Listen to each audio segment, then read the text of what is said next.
Bismillahirrahmanirrahim. Alhamdulillah nahmaduhu wa nasta'inuhu wa nastaghfiruh. Wa na'udzu billahi min shururi anfusina wa min sayyi'ati a'malina. May yahdihillahu fala mudilla lahu wa may yudlil fala tajida lahu waliyyan mursyida. Asyhadu an la ilaha illallah wahdahu la syarika lahu wa asyhadu anna Muhammadan abduhu wa rasuluhu la nabiyya ba'dahu.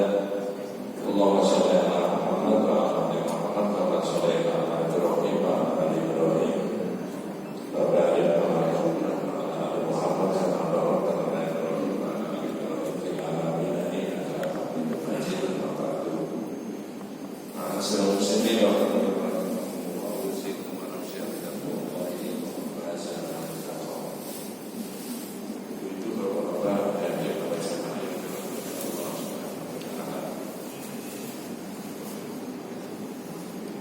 Kita sudah membahas bermacam-macam judul berkaitan dengan syahadat kita kepada Allah Subhanahu wa taala itu. Tetapi intinya dari dua kalimat syahadat itu, syahadat yang pertama la ilaha illallah itu menafikan, menyatakan tidak, ya. Tidak ada yang diilahkan, tidak ada yang dipuja, diagungkan illallah. Maka di dalam kalimat la ilaha illallah itu ada nafi dan itsbat. Entah berapa kali saya ngomong begitu di masjid. Nafi itu mengatakan tidak, itsbat itu menetapkan. Jadi semuanya dinyatakan tidak, yang diilahkan itu kecuali Allah. Nafi dan sementara syahadat tentang Rasulullah itu makna yang pertama al-imanu bi annahu mursalun min indillahi, percaya bahwa Nabi Muhammad itu utusan Allah. Dari situ saja itu jelas harus membedakan bahwa di dalam diri Nabi Muhammad ini tidak ada unsur-unsur rububiyah, juga tidak ada unsur-unsur uluhiyah. Kenapa tidak ada unsur-unsur rububiyah dan uluhiyah? Ya itu karena ada di Allah semuanya, tidak ada di Nabi. Apa maksudnya unsur-unsur rububiyah itu? Unsur-unsur Nabi Muhammad ikut menciptakan dunia dan seisinya, ikut mengatur, ikut memberikan ketika sudah selesai kehidupan. Tidak, bukan di Nabi, tapi di Allah. Yang kedua, tidak ada unsur-unsur uluhiyah, unsur-unsur yang Nabi itu boleh dipuja. Orang yang tidak paham karena syahadat itu jadi satu penyebutannya, asyhadu an la ilaha illallah, asyhadu anna Muhammadar Rasulullah. Kadang-kadang ditarik-tarik hati Allah itu seolah-olah ada pada diri Nabi Muhammad. Saya ulangi, ditarik-tarik seolah-olah hak-haknya Allah itu ada pada diri Nabi Muhammad. Hak apa itu? Satu, misalkan ini contoh saja nih. Hak untuk mengetahui yang gaib, apa yang akan terjadi besok dan seterusnya, itu tidak ada pada diri Nabi, hanya pada Allah saja. Makanya zaman Nabi itu ada orang perempuan, seorang itu mengatakan bina nabiyyun ya'lamu ma fi ghadan. Kalau diterjemahkan bahasa kita itu santai, maknanya begini: oh, toh kita itu punya nabi yang mengerti apa yang akan terjadi besok. Nabi menolak, tidak boleh. Kuli Islam atau kulina, jangan ngomong biasa saja. Siapa yang mengerti yang akan terjadi besok? Nabi sendiri menyebutkan ketika menjelaskan tentang mafatihul ghaib, kunci-kuncinya para ghaib itu, ya, salah satunya wa ma tadri nafsun ma la taksibu ghadan, dan tidak seorang pun mengerti apa yang akan terjadi besok. Jadi orang yang tidak paham akidah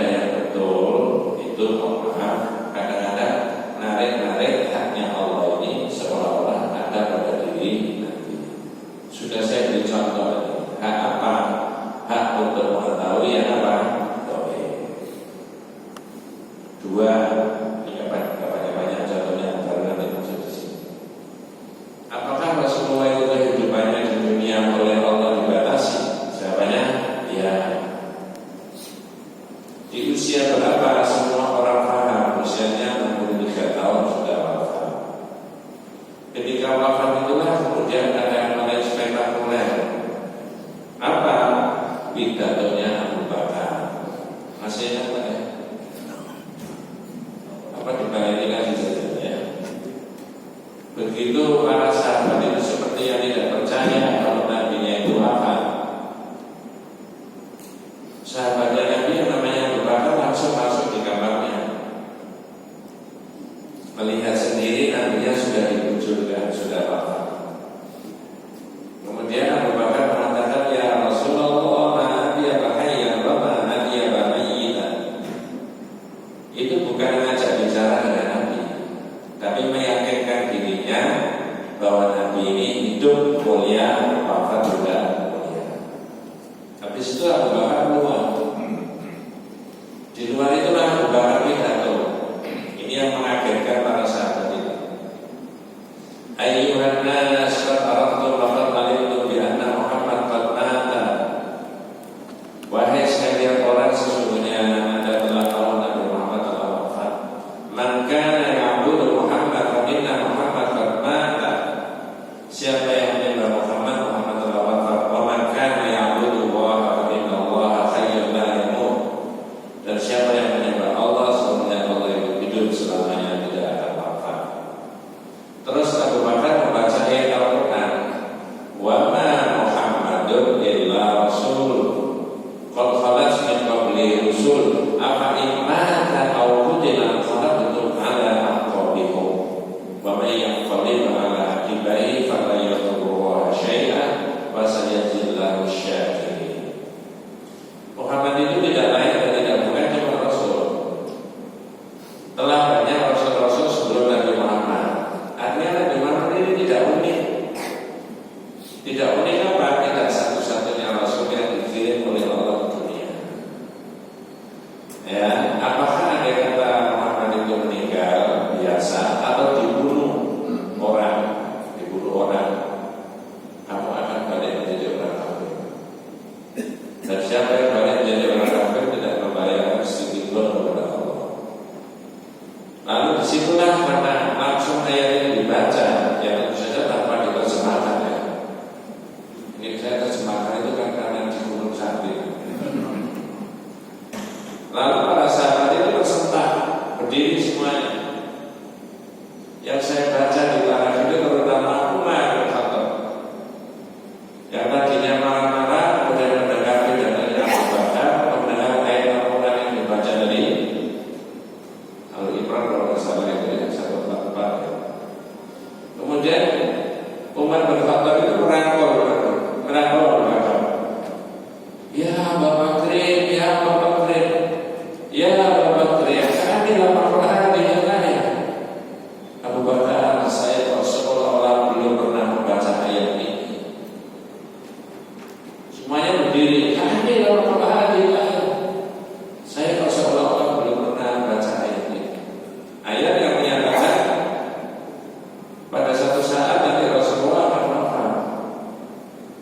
Nah, sekarang terpotong, saya meneruskan cerita ini. Lalu dengan begitu maka pandangan dan akidah tauhid tidak mengenal Nabi Muhammad bisa datang kemana-mana. Lalu orang untuk menghormati Nabi disuruh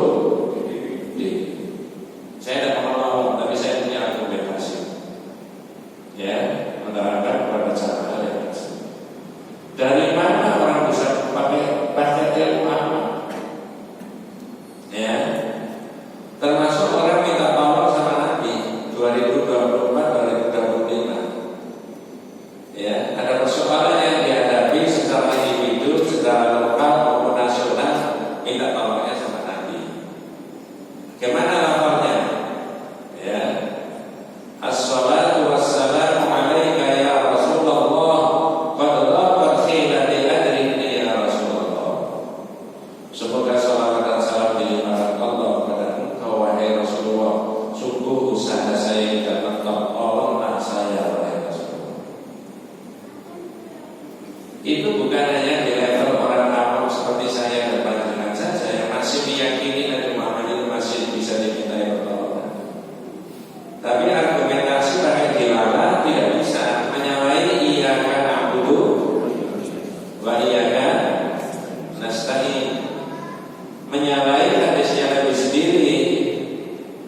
Idza sa'alta fas'alillah wa idza sta'anta fasta'in billah.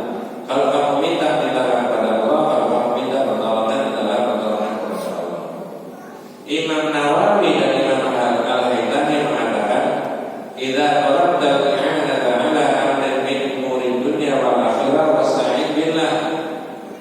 Kalau kamu minta, ya, baik itu persoalan dunia maupun akhirat, maka mintalah pertolongan kepada Allah. Tidak Nabi, karena hak-haknya Allah itu tidak ada pada diri Nabi. Nah, gitu, ya. Orang beragama itu pakai dalil, bukan pakai filsafat, ya, bukan pakai sufi, tapi pakai dalil, bukan pakai tradisi. Mohon maaf, ya. Nanti kalau kita punya harta, kita ganti syarh usul di talata. Dalam bidang syarh usul di talata itu ada nasihat buat kita semuanya. Apa nasihatnya? I'lam arhamaqatin a'lam rahimakallahu annahu yajibu alaina ta'allum arba'in masail al-ula al-ilmu. Ini yang ulang kali saya sebutkan. Ketahuilah semoga Anda diberi rahmat sama Allah. Sesungguhnya wajib bagi kita manusia itu untuk mengerti empat hal. Yang pertama apa? Al-ilmu. Ilmu tentang apa? Ma'rifatullahi wa ma'rifatu nabiyyihi wa ma'rifatu dinil islami bil adillah. Ada kewajiban umat Islam untuk mengerti tentang Allah, mengerti tentang nabinya, mengerti tentang agama pakai dalil. Bukan pakai filsafat, bukan pakai tradisi, bukan pakai sufi, pakai dalil. Nah, di situ, ya. Nah, sekarang jangan disuguhi penjelasan bahwa hak-haknya Allah itu tidak ada pada diri Nabi Muhammad dalam bentuk yang berbeda. Kalau itu sudah saya sebutkan, ya. Apa wujudnya? Nah, hanya sekedar lafal saja itu Nabi tidak berkenan. Lafalnya tidak boleh seperti itu. Nanti saya sebutkan. Kata Profesor Dr. Fauzan itu namanya al-alfaz asy-syirkiyah. Lafal-lafal yang diucapkan tapi kandungannya ada syirik. Apa tadi Pak? Lafal-lafal yang diucapkan orang tapi lafal itu kandungannya ada syirik. Al-alfaz asy-syirkiyah, bukan perbuatan tapi lafal yang diucapkan. Nah, ini saya bacakan hadis An-Tailah. Anna Yahudiyan atali Nabi sallallahu alaihi wasallam. Orang Yahudi datang kepada Nabi. Nah, saya potong-potong dulu ya. Orang Yahudi ini agamanya secara tidak dengan Nabi. Jawabannya cuma iya apa tidak. Ketika Nabi datang, ya. Kalau dengan baca di Syarh Ushul Talata, orang Yahudi itu Islam pada zaman dulu, zaman Nabi Musa. Tapi di zaman Nabi kan mereka harus mengikuti syariat Nabi kan, disebut Muslim. Nah, ini anak Yahudiyan ada di Nabi SAW. Orang Yahudi ini datang kepada Nabi. Catatannya orang Yahudi ini adalah orang tidak beragama sama Nabi, tidak sama. Betul ya? Dan kalau besar, mari studi batin. Ya, perhatikan yang diomongkan orang itu. Faqala, orang Yahudi itu mengatakan kepada Nabi, innakum tusyrikun, innakum tusyrikun. Kamu semuanya di sini. Di situ ada Nabi, ada para sahabat, ini orang Yahudi datang, orang-orang bilang gitu. Gara-gara apa? Nah, ini lafalnya. Kata orang Yahudi, taquluna masya Allah wa syi'ta wal ka'bati. 2 poin. Jadi menurut pendapatnya orang Yahudi itu yang kritik orang Islam ini, innakum tusyrikun, kamu ini orang yang berbuat syirik. Gara-gara ngomong masya Allah wa syi'ta. Bahasa Indonesia, atas kehendak Allah dan kehendak. Syiriknya di mana? Lafaz syiriknya di mana? Menyamakan antara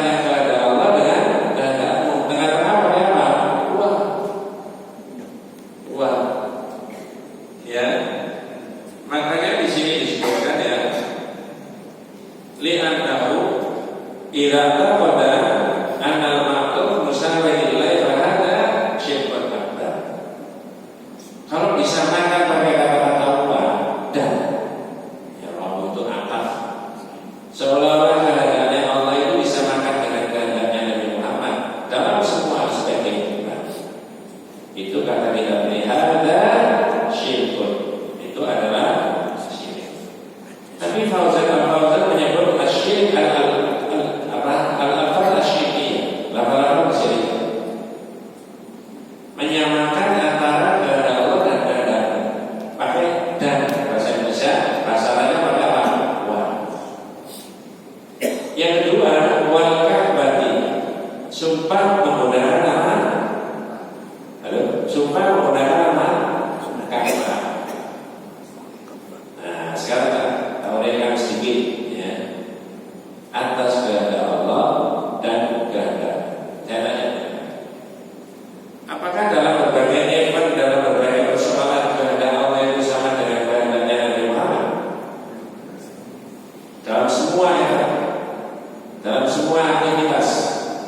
Jawabannya tidak. Contoh, dengan kenal Abu Thalib.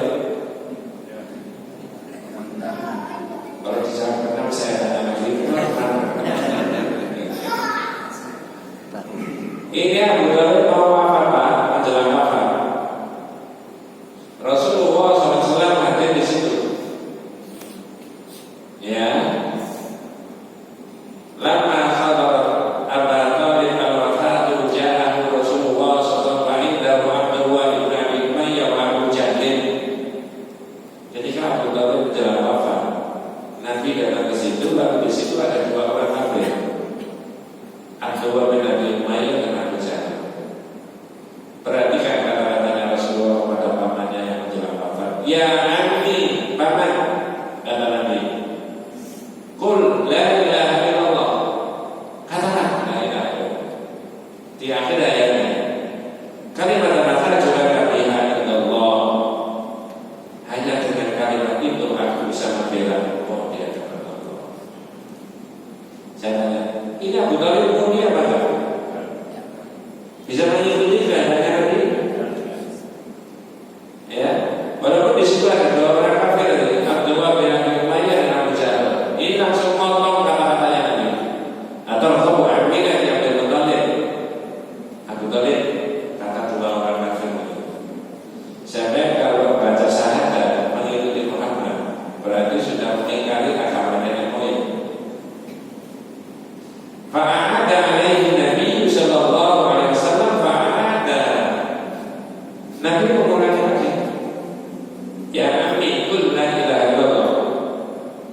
Kalimat terakhir juga la ilaha illallah. Ketika Nabi mengatakan begitu, dua orang tadi langsung patah juga mengulangi lagi. Atau kamu ambil aja dari Abu Thalib. Abu Thalib kalau sampai mengikuti Muhammad baca syahadat, berarti sampai sudah mengingkari agama Abdul Muthalib, nenek moyang mereka jahiliyah. Nah sekarang saya tanya, mudah-mudahan tidak lupa. Kenapa Abu Thalib tidak membaca la ilaha illallah? Jangan bisa tidak tahu Pak, ya tanya Abu Thalib. Tidak bisa namanya begitu. Ada tiga Pak. Satu, begitu Rasulullah tetap ditegur sama Allah.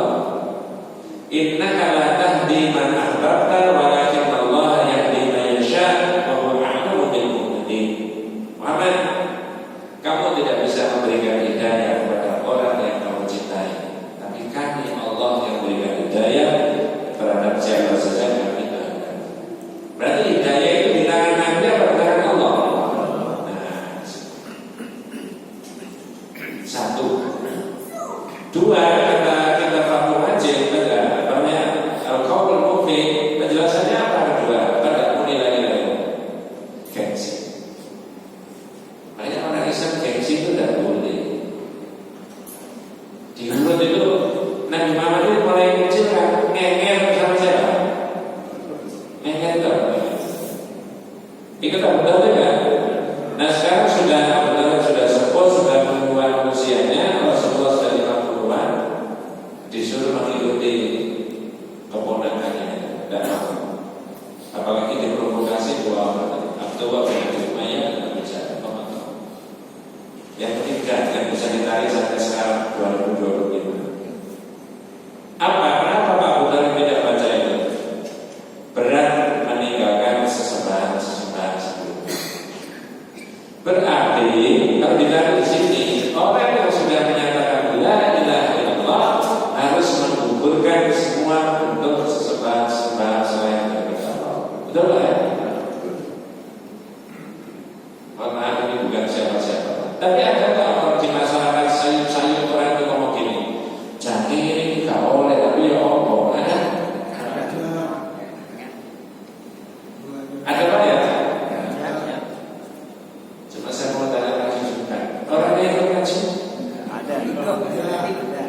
serius, nggak boleh. Harus digugurkan. Maka itu tadi kan sebutkan ya apa? La sama ilah, tidak kecuali. Tidak ada.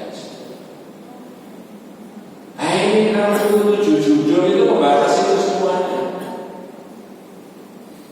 Wes, hubungannya dengan judul dari Masya Allah Wasyita dari keadaan Allah tidak bersamaan dengan keadaannya Nabi. Keadaannya Nabi Abu Talib ini baca syahadat.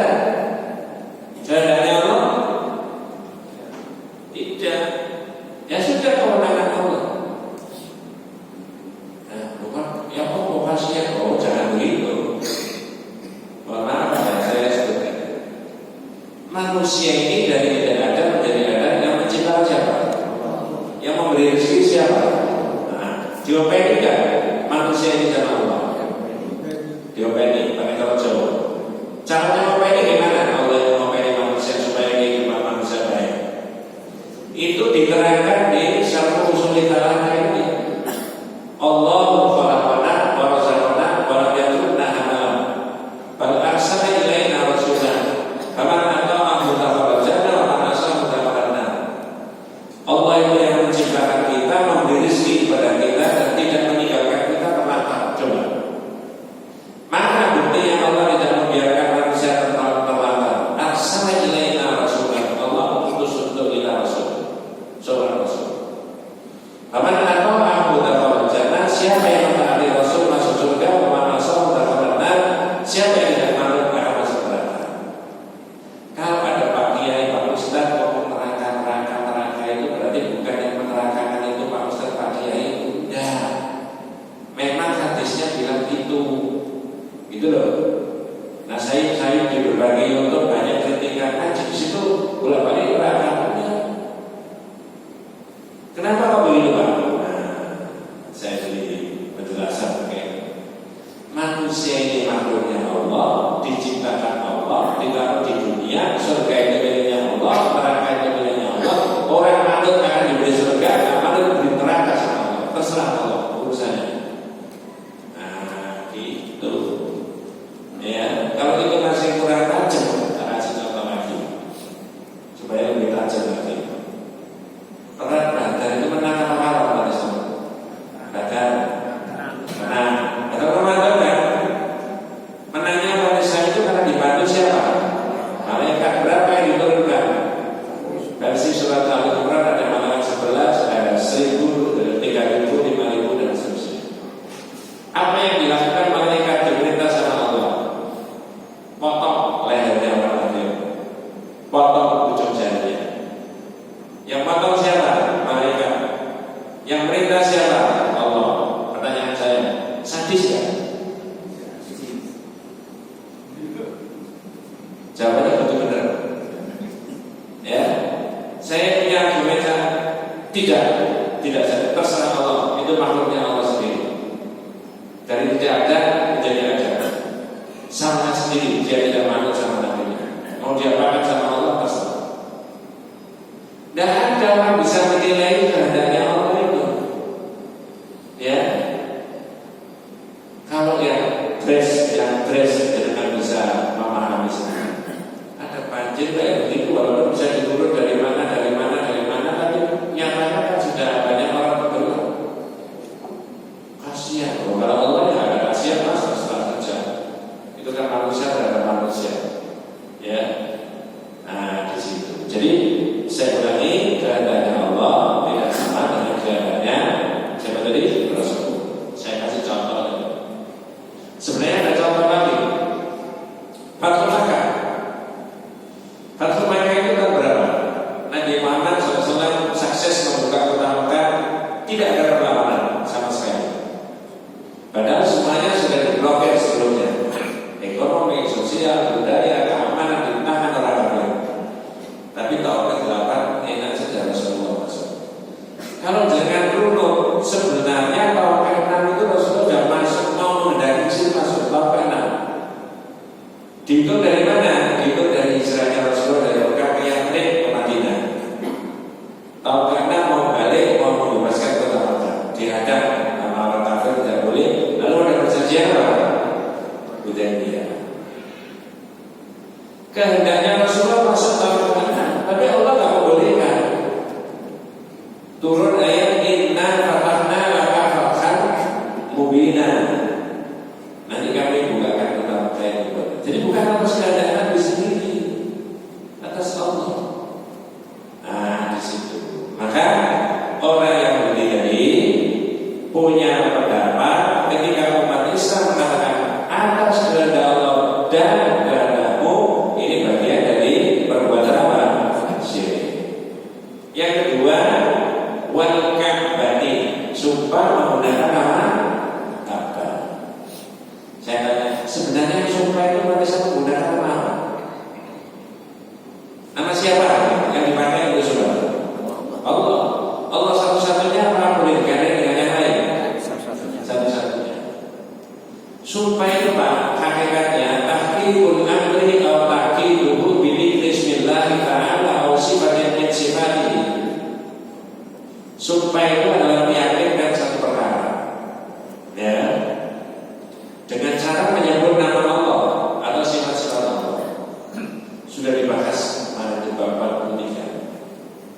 Jadi kalau orang sudah menghadirkan nama Allah, bagi orang yang sumpah tidak boleh main-main dengan menggunakan nama Allah. Dan orang yang butuh sumpahnya ketika orang itu menyebut nama Allah, maka orang itu wajib menerima karena sudah Allah yang dihadirkan. Tapi ketika orang sumpah menggunakan nama selain daripada Allah, ini namanya asyirkul asghar, syirik kecil. Kalau ini kemarin saya 2 bulan yang lalu, coba saya ulangi lagi beberapa kali. Jangan teruskan bahasa Indonesia.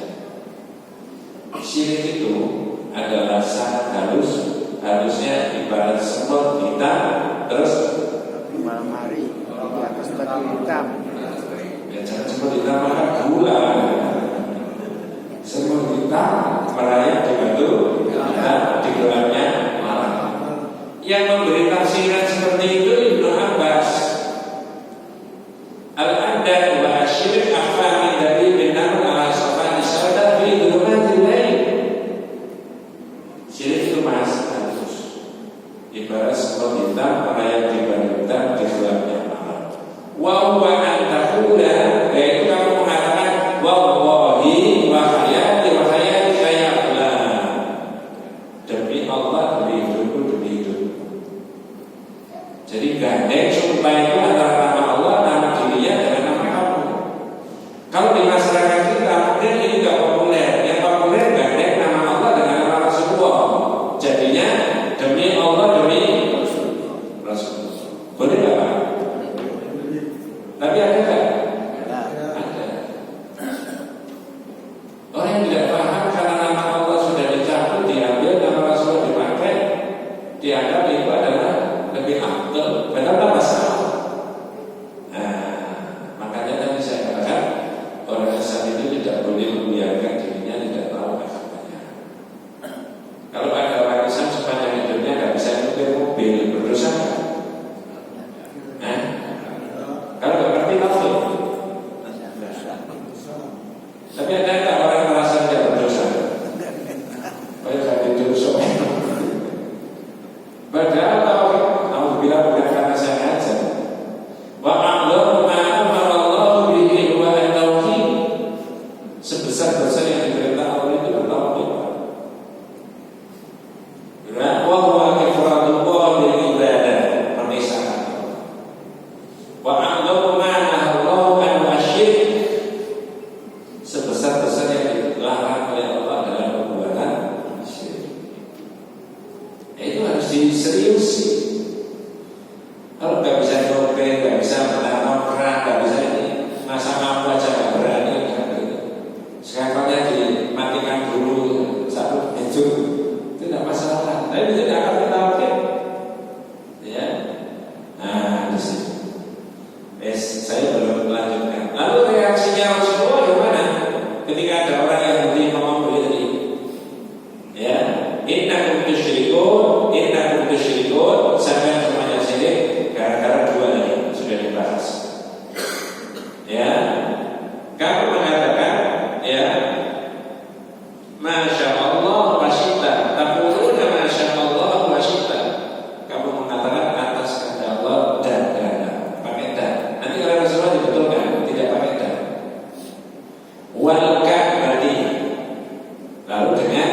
sumpah menggunakan nama Ka'bah. Ya.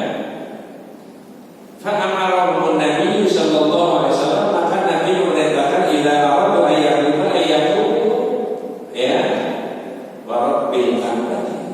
Lalu Nabi memerintahkan para sahabat, saya ulangi, kemudian ketika mendengar yang kritikannya orang Yahudi tadi, Nabi memerintahkan kalau mau sumpah maka sumpah itu wa rabbil Ka'bah.